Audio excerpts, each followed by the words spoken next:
always have to be centered and balanced.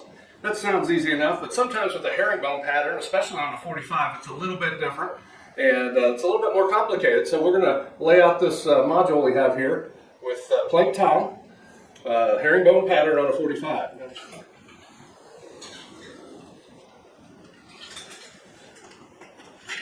So here's the center of from top to bottom and left to right. That's going to be our starting point.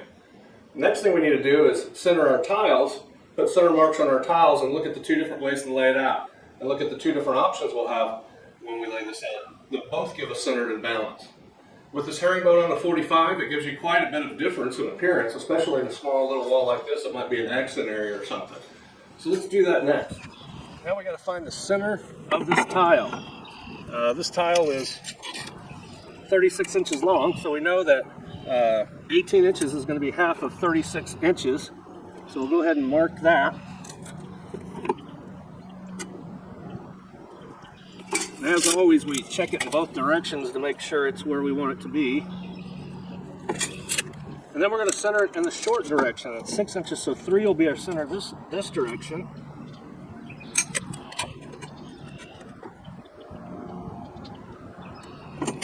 So there's the center of our tile. You see that? Now, because we're laying this on a 45, we can use our speed square, and we can just run it through the center of that X, both directions.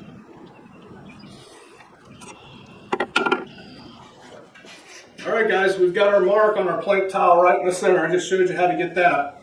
Now that we have our center part on the wall, we have our center part on our tile, we're just going to line those two together. So basically, I'm lining one of the two lines in the X with the plumb line and the other line with a level line. And once I get them located right where I want them, I can now mark around the tile, and that's going to be the location of our first tile in the installation.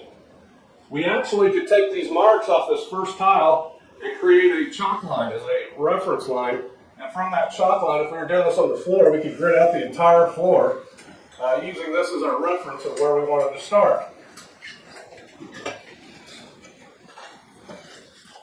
So quick review. We found the center on our area where we're going to install tile. We found the center on our tile, and we've just lined the two up.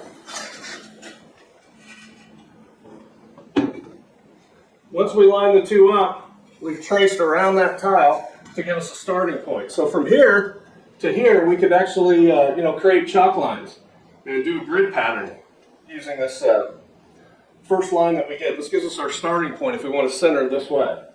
Now, if I have an accent wall like I have right here, and I just want to lay it out and get some idea of what the cuts are going to look like, an easy thing to do is just to dry lay and mark around the tiles to see what your cuts are going to look like.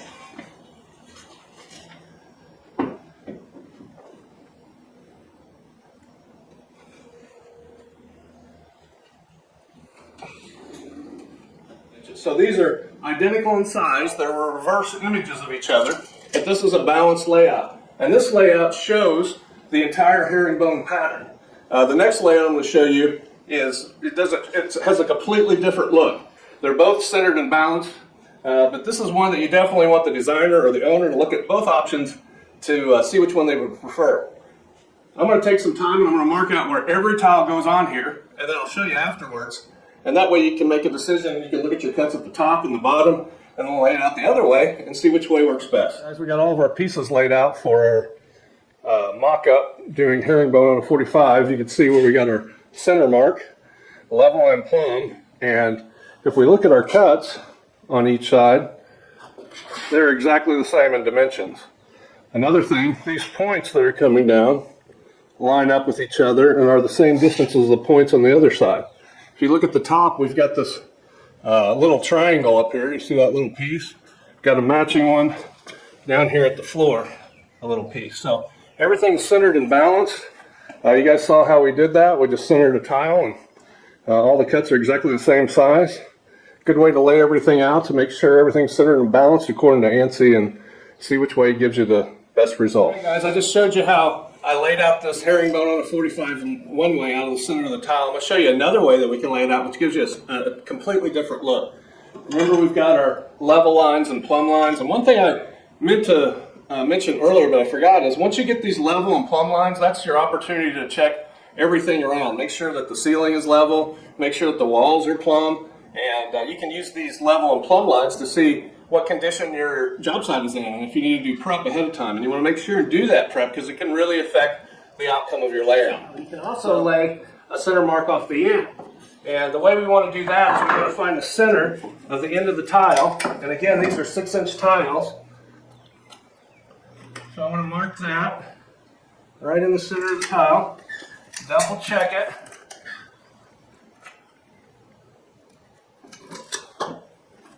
Then I can take my street square from that center point and create 2 marks. Now if I were to set this level, this one on the plumb line and this one on the level line, that would give me a center layout for my plank tile installation. With this layout, I'm starting at the end of the tile, and you can see we're on a 45. I basically found the center of this tile, and I made 2 marks at a 45-degree angle. I'm just going to line these marks up with my center marks that I have on my substrate here that I'm getting ready to tile, get them lined up. Once I do that, I can mark the location of this first tile.